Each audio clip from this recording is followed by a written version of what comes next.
Hey everyone, my name is Yaro and you're listening to the DIY Small Business Podcast. Welcome back. Really glad to be sitting down and recording this for you.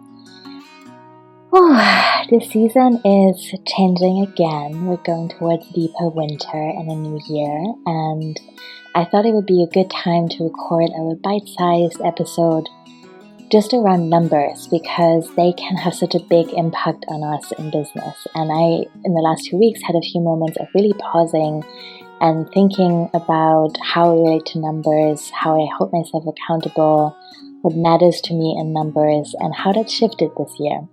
So I wanted to share that with you to hopefully maybe ease the stress of New Year planning and goal setting a little bit, because I think all of us deserve more gentleness. I really love Danette Relic, who is not a business mentor. She does completely different work around self-love and self-marriage, and her podcast is called The Soft Shoulder, which I adore. But she is talking a lot about pouring compassion sauce on everything, and that concept or that idea really feels so true and potent for me in all kinds of areas of life. But yeah, like I said, in the last few weeks, I've been specifically thinking about numbers and what it means to really meet them with compassion. So, one thing that I want to offer us this year, just to kind of set the scene, is that it's okay to lower the bar all the way down. I certainly had different plans at the beginning of the year. I had more specific ideas about what I wanted to do and what my goals were, and they felt really good at the time. I think I was in a playful, intuitive, exploratory process of kind of defining them.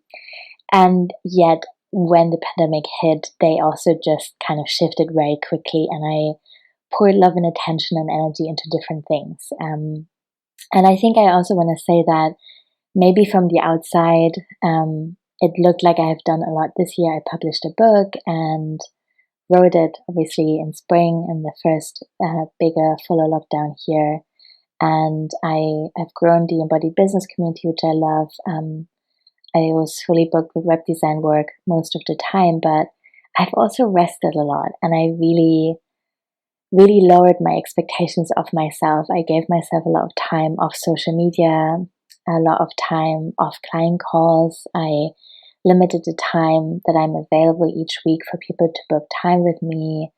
I said no to some projects. I said yes to some other things. And I am really such a planner. So I think, it's easy to say we can just go with the flow, but that takes a lot of energy too sometimes, for me at least, to keep adjusting to things and to keep listening to myself. That's a practice that I really intentionally have to come back to. And I invite you to think about what that means to you and just to honor yourself that you're still here. It's the end of 2020 and you're still listening to business podcasts. And that tells me that you are committed to this in some way that feels right to you, and that what that exactly looks like might change over time, and that's totally okay. So again, just giving ourselves permission to lower the bar all the way down. I recently had a session with someone called Emily Crosby. She's great, and she does a lot of support work around podcasting and media production. You can find her at emilycrosbymedia.com in case you're interested.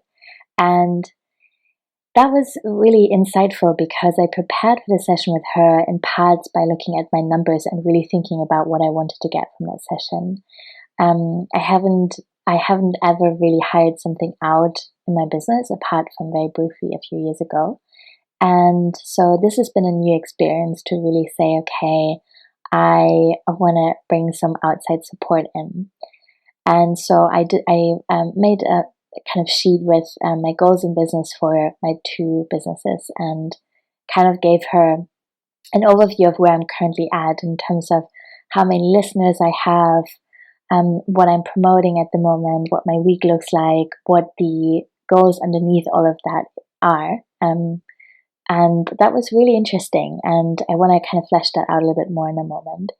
And so, yeah, I am excited also that both my podcasts are going to receive a little bit of an uplift from working with Emily, because there's so much technical stuff that I never really had time to pay attention to. And I hear people say sometimes like, oh my God, you have two businesses rather than one. And then you run, so many different projects and you do one-on-one work and it's so much. And I think this session also kind of illustrated to me in a really kind and gentle and positive way that it's possible for me to be doing all these different things because I'm not a perfectionist at all.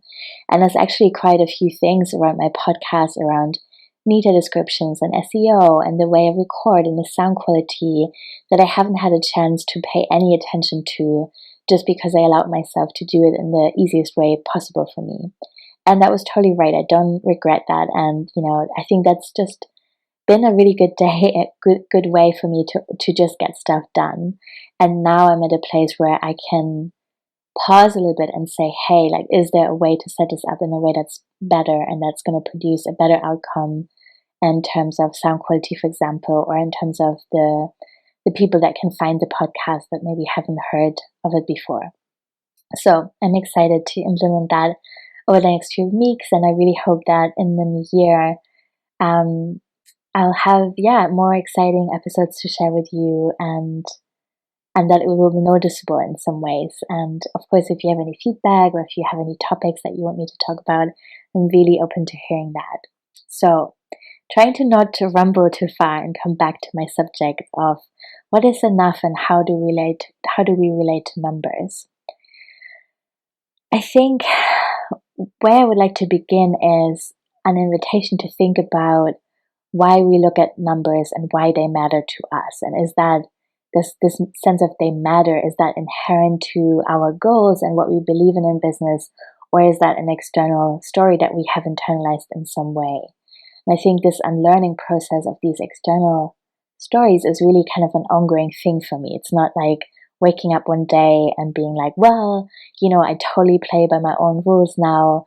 Everything is totally clear to me. I understand my own intuition and motivations. Is often not that simple, but it's really important and beautiful to be engaged in that process of questioning what feels really true for us.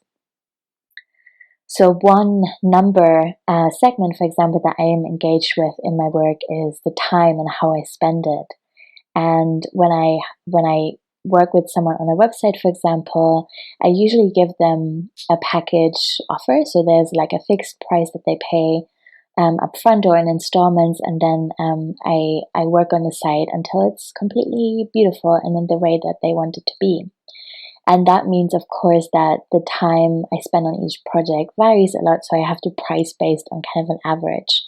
And that also means that I have to get to this average by kind of tracking my time over a certain amount of projects to get a good feeling. And this is something that I'm trying to come back to, because of course it's changing.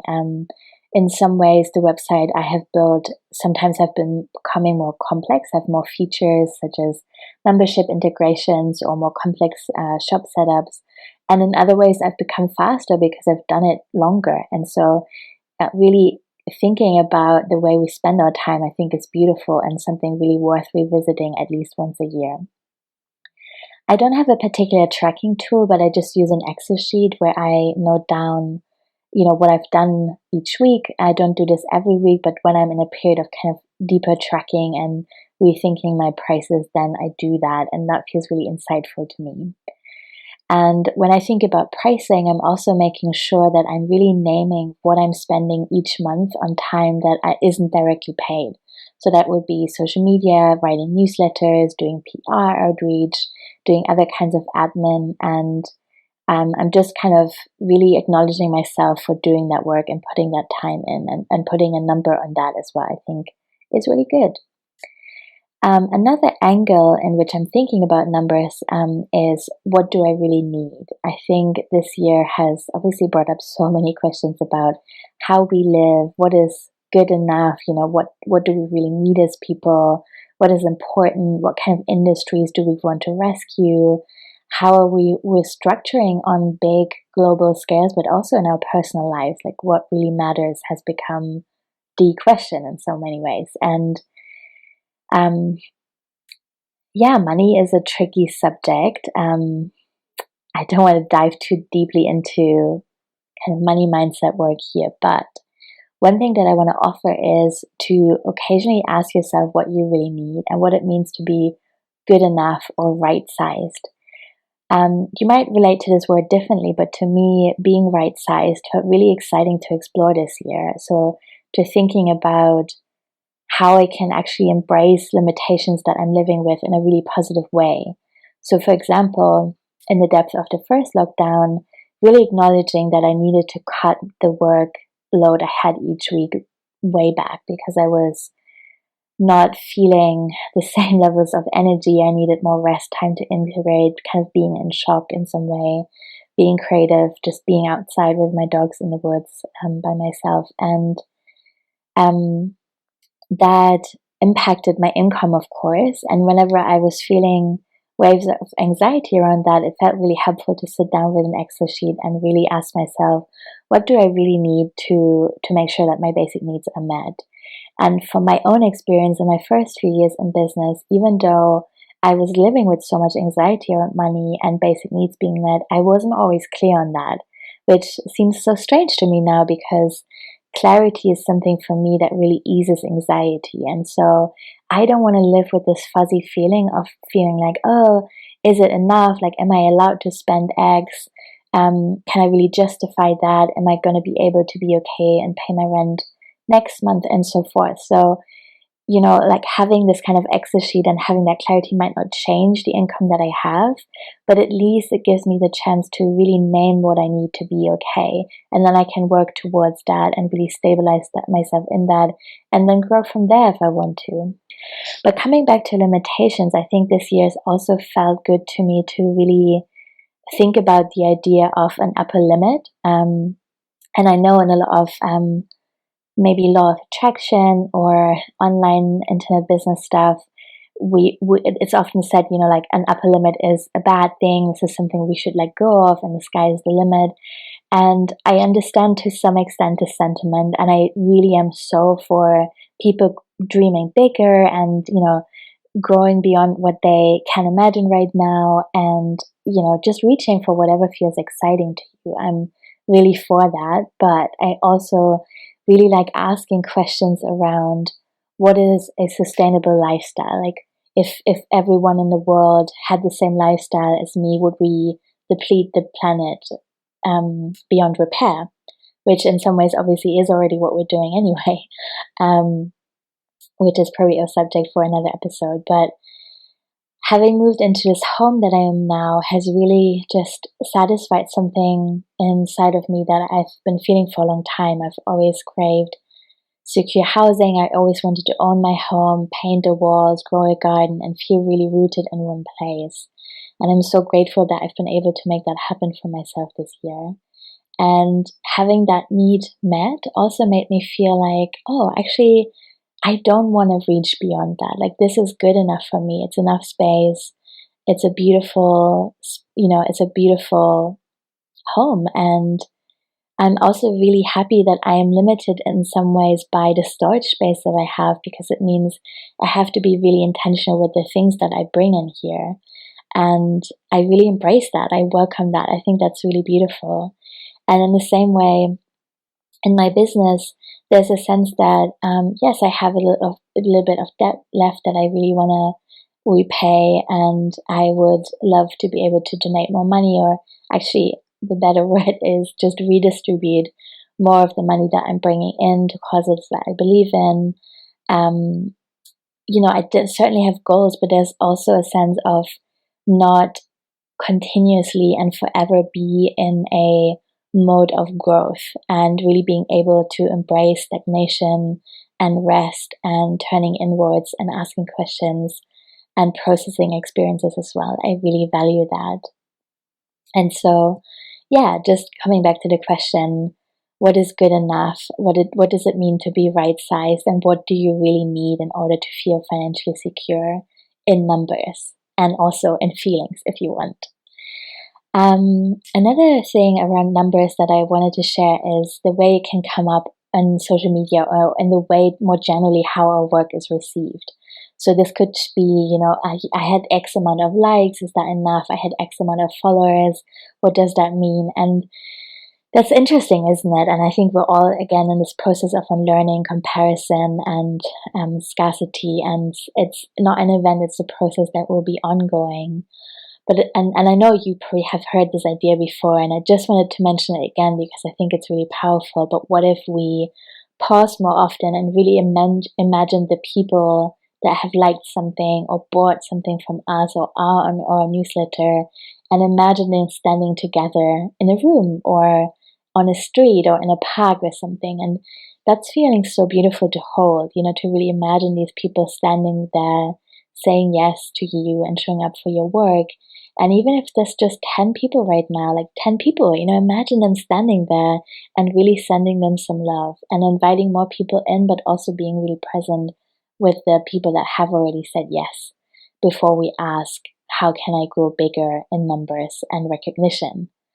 And I think for me, touching on recognition, there's also been something around asking, what is it inside of me or in my younger self that's still craving recognition so much that I care right now about those numbers and how people respond to my work? And how can I meet that younger part of myself maybe and give myself some recognition in my own way, like from myself? Because I think, we're living in consumer culture in some way. It's tempting to always reach outside of ourselves to kind of meet that need, but what can we give ourselves in terms of being seen and recognizing and pressing the like button for ourselves?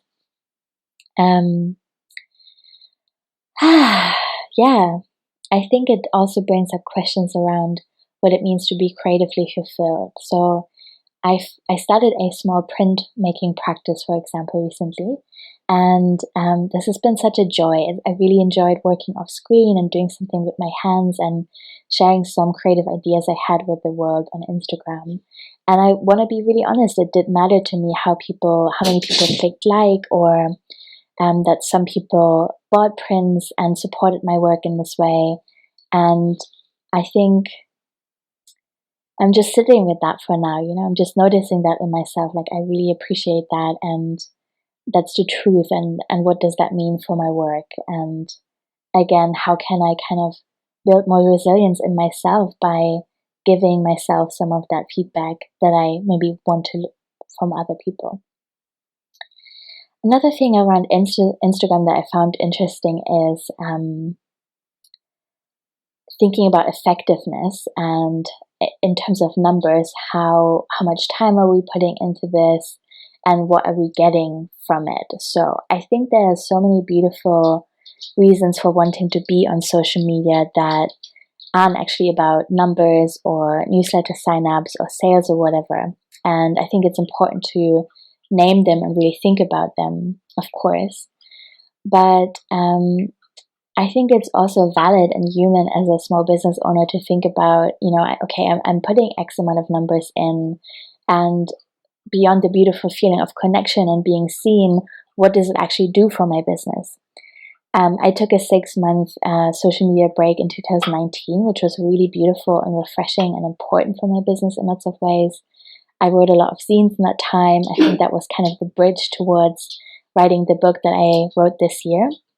And before I did that, I was of course worried that maybe I couldn't afford that, or people would forget about me, or I needed to find some other big way of kind of bringing that attention to my business. And what I found was that on average, I'm actually just receiving 100 clicks from Instagram to my different business sites a month. And I know that because I have a custom landing page that I built on my website. And so in my stats for my website, I can see how many people have landed on that page that you only get to from Instagram that particular month. And it's 100 people. And I think that's a great number. Again, I want to imagine, these 100 people standing somewhere, clicking on that link. And while they can click on so many different things on Instagram and the internet at large, they've decided to spend some time on my website, and that's really beautiful. But I think especially before I took that social media break, I really had the sense that I was so present on there. I was spending so much time on Instagram and really making an effort of creating nice graphics and being part of a conversation and always being on top of my direct messages. all this kind of stuff that goes into it. And then to see like the result of that is 100 clicks a month was kind of a little bit sobering in a way, because I was also using a time tracker. And I noticed that at the time before I took the social media break, I was spending on average 10 hours a week on Instagram.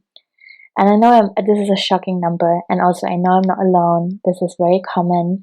I also know, of course, that not all of that time was spent on business activities, because it's also an account in which, through which I connect with my friends and see what they're up to. I search for inspiration, all that kind of stuff.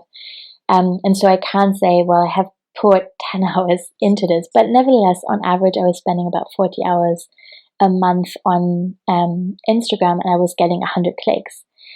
And that's so disproportionate, right? Like that is just a terrible use of time if you want to really look at it from that numbers point of view. And that kind of really opened my eyes and made me think like, hey, if my goal is to create connections with people, to have conversations, to bring attention to my work, to do visual research maybe, then is 40 hours a month really the right thing to do for 100 clicks? And of course, there's been other stuff that I got from it, but still, this is an interesting question. And I asked myself, well, what if I spend 20 of those hours on reaching out to other podcasters, inviting people to be guests on my show, researching stuff, reading books people wrote with interesting thoughts? And yeah, that was something that really kind of in a big way changed my relationship to numbers, and also how to track things and relate to my own goals. And it really allowed me to soften a little bit and ask some more questions. So I hope this little ramble has given you some food for thought as well, and maybe some space to kind of expand your definition of what a goal for the next year is, and what you want to pay attention to, and what you even want to track in terms of numbers, because maybe you don't want to track anything right now and you just want to exist, and that's okay too. I have more interviews to share in the new year, which I'm excited about. The Embodied Business community is going to open on the 13th of January for 15 new people. You can get on the waitlist if you're interested in that. It's going to be $300 or 3 payments of $100, a whole year of group coaching and life workshops, a big course, and lots of lovely people to be in a community with. Let me know if you have any questions, and as always, thank you so much for listening.